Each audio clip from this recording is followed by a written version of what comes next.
forbid you are sitting in this place saying, I don't care about legacy. You need to care about it because somebody's got to live in the life you have. You are passing something down whether you want to or not.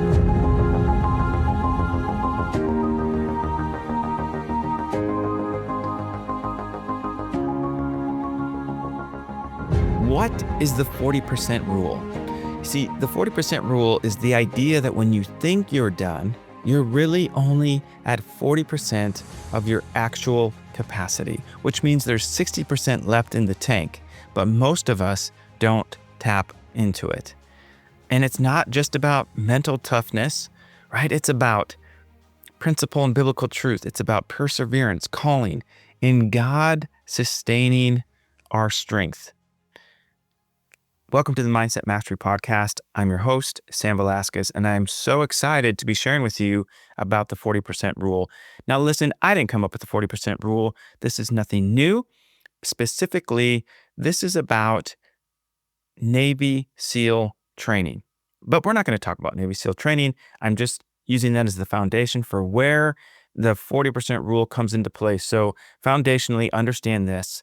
When it comes to SEAL training, I have no expertise. I have very minimal knowledge, nor do I consider myself qualified to talk about it. So therefore, I'm not.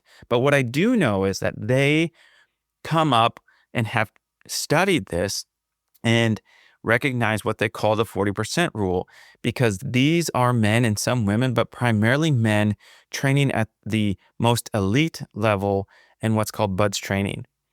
And imagine this, imagine training, the training is significantly longer in 10 days, but for easy math and the human brain, think about this. If you're training for 10 days, you have 10 days of training. What they've realized is that by day 4, the human brain, the human tendency is to want to give up, to quit.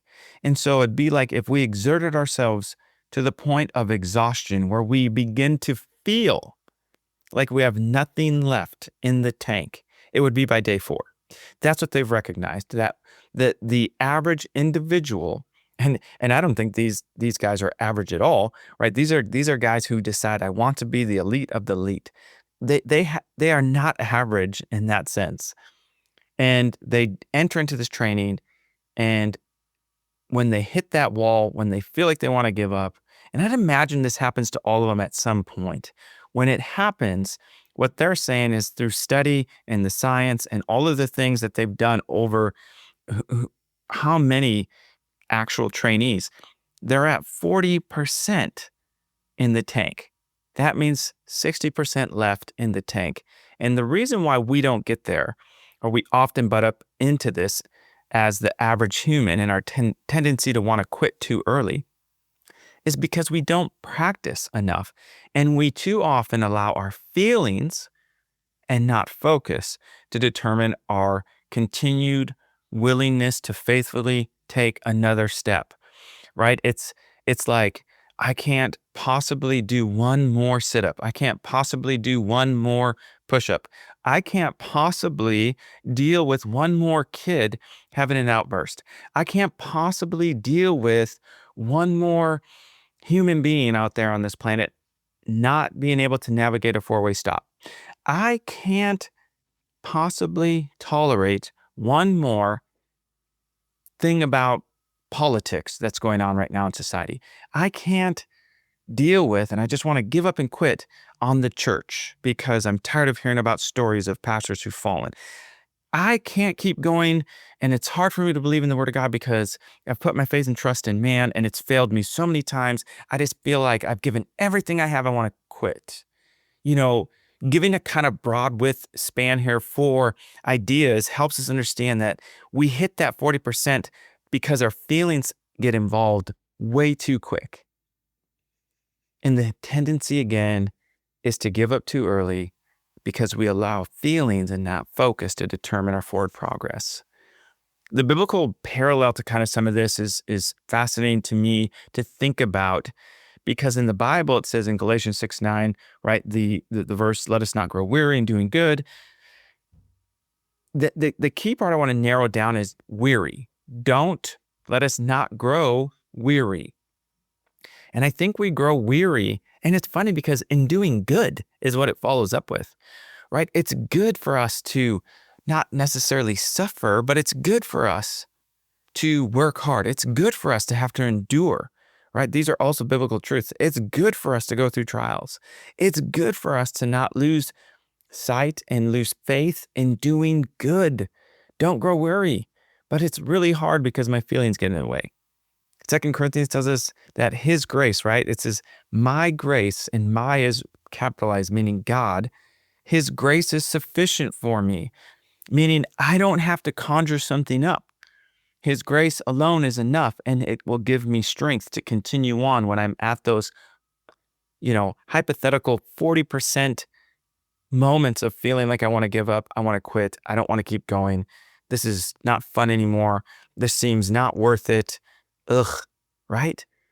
See, God doesn't call you or I to something and then leave us unequipped. He just doesn't. And God won't ever call us, to what he won't also strengthen and carry us, right? God won't call you to what he won't also strengthen you to carry, is what I'm trying to say. So when God gives you something, he's also given you the strength to carry it. And often we let our feelings intersect that truth. Feelings are so loud sometimes. I don't know about you, but I know for me, right? And even very recently, and the different things I have going on in life, man, it's like, oh my gosh, feelings can be so loud. And it's like, they sound like, just stop, just quit. It's not worth it. Whereas focus, in comparison, sometimes is a whisper, or, right? God gives us his spirit and it's gentle and it's saying, keep going, right? There's a great quote. I do not know who said it, but it says, you don't rise to the level of your feelings, you rise to the level of your focus. But remember, feelings are loud, focus is quiet. And so there's such an importance of aligning our focus with faith and not fatigue. Because the truth is, we at times in our human nature grow weary. We at times feel like we're at 100% when really we're only at 40. God is calling us to be 100% in. God is calling us to not give up, to continue moving forward faithfully, to continue putting our best foot forward, even at the point of exhaustion. Now, listen, there's not a theological way to put this. This isn't theologically accurate to say. However, I find it interesting, and I think that there's a parallel, meaning it's interesting that the elites of the elites at 40%, that's the percentage mark in which they've determined the average person wants to quit. And I think it's funny because all too often in our everyday lives, I think that is what I would attribute to most of us when it comes to most everything we may be struggling with or through or butting up against or feeling fatigued and tired and not wanting to continue to move forward, is we're at 40%. But more importantly, it's not about the percentage. It's about what it represents. That is the breaking point, they say, the point in which the human tendency wants to give up.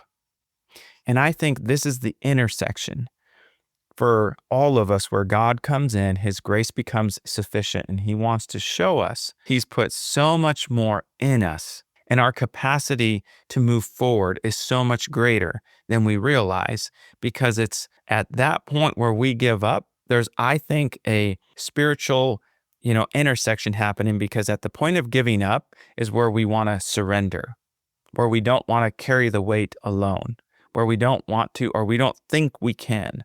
And the truth is, that's right. We can't do it alone. But God comes in and helps us get to that 41, 42, 43, and beyond percentage per se, metaphorically speaking. I remember a time in basic training where we did this, battle royale, and basically it's multiple platoons coming in. And I remember my drill instructors had me go up against like multiple guys, even if I had lost. So it's called pugil sticks. You basically run through this tunnel and you don't know who you're going to face. You run through these concrete tunnels and you come out in the middle, and these jousting sticks per se that have these huge kind of wrapped ends that are mediocrely soft, but they're still hard enough that we have to wear helmets, to give you some context. And we come barreling down. And I can remember going through like 10 guys and not winning every time, but they kept me in there because they wanted to break me down, literally. They wanted to psychologically, physically, emotionally, all of it. And I remember finally getting to a point where I'm like, oh my God, I quit. I'm just going to go out there and let this next guy bash me. And I remember as I was running, they put this guy up against me. I didn't know it till I see him. And I thought, oh my gosh, it's Riedel. And, Recruit Riedel was, and I'm not exaggerating, this guy was probably 230, 240. He was probably 5'8", 5'9", not very tall. And he was so stout. And I mean, he was muscle bound, just freakazoid kid. And I thought to myself for a split second, I'm just going to let him smash me. I'm so tired. I have nothing left in the tank. And I remember in a moment, I went to hit him and I got him enough that it threw him off balance. And in that moment, something in me shifted. I went from wanting to give up to recognizing, almost like the luckiest shot of my life propelled me into this. All of a sudden, I felt like I had more in the tank. And it's not that I really had more in the tank. It's that I shifted my mindset and I stopped letting how I felt determine how I was going to move forward. And I began to focus on the reality that I could beat him. And no longer did it have to do with my physicality, my emotional and mental strength, and how depleted it felt. It had nothing to do with how physically tired I was and felt. It had to do with focusing on the possibility that I could do it. And yeah, we're talking about 18-year-olds and we're young and it's minuscule in the scheme of life, but principally speaking, it gives and paints the picture that we have so much more inside of us when we can move from feelings to moving to focus on what's possible and what God has for us. And He's not called us to live at the 40%. He's called us to live through His strength in us beyond the 40%. And so let's not buy into the lie that when we're at 40%, we got to tap out and that it's over and the battles can't be won. That's not true, right? And so we have to reframe how we think. We have to avoid, or stop trying to avoid the hard thing. And we need to lean into it. And we do that through prayer and we do it through perseverance, right? And when we're tempted to quit, remember, right? If we are still breathing and we're knocked down and we feel exhausted and we feel like we have nothing left to give, that's the perfect place where God intercepts us and we begin to recognize what grace really is, because it's an unearned gift that God gives us to help us move into that 41, 2, 3, 50, 60, 70, 80, 90, and beyond percent, because it's not in our own strength. However, in the realm of the world and humanistic thinking, sure, that's what we attribute it to. But when it comes to mindset mastery, it is simply putting our faith and trust fully in Him, even in the moments of when we feel like we've been knocked down and there's nothing left to give.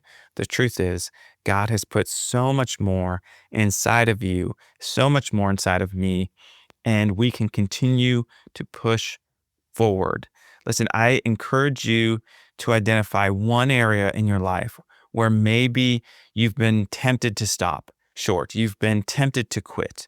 You've been tempted to want to give up. And ask God to give you the strength. Ask God for some faith-fueled endurance to continue taking that next step. It's not about how big it is. It's not about how far or how fast it is, but it's simply determining that you are not going to give up, because God has put so much more inside of you to move the ball down the field and take on what is true mindset mastery, because as a man thinketh, so is he in his heart. And begin to think in such a way where you now have focus on the one who can actually carry you in to that remaining 60%. You guys, I appreciate you tuning in today. And as always, sign up for the free Mindset Mastery email I put out every week. I think last week I put it in the show notes, but there was not a hyperlink to it. So I'll make sure it's there this week. And if you want to connect beyond this, listen, I'll give you something right now transparently. I'm so pumped about the things that God is doing in my life, and he's beginning to show me what it is I need to be going after. And it's taken simply me learning to not quit. And so if you're ready to begin to truly become the person that you know God has called you to be full of faith and courage and have hope and persevere, and you want to honor your God-given gifts, and you're ready to not let the 40% be the end goal, hey, connect with me on a free coaching call. I would love to encourage you and see how I can add value to where you're at and help you take that next best step. As always, we'll see you next week. Coach Sam Velasquez here with the Mindset Mastery Podcast, and we'll see you on the other side. Peace. God forbid you are sitting in this place saying, I don't care about legacy. You need to care about it, because somebody's got to live in the life you have. You are passing something down whether you want to or not.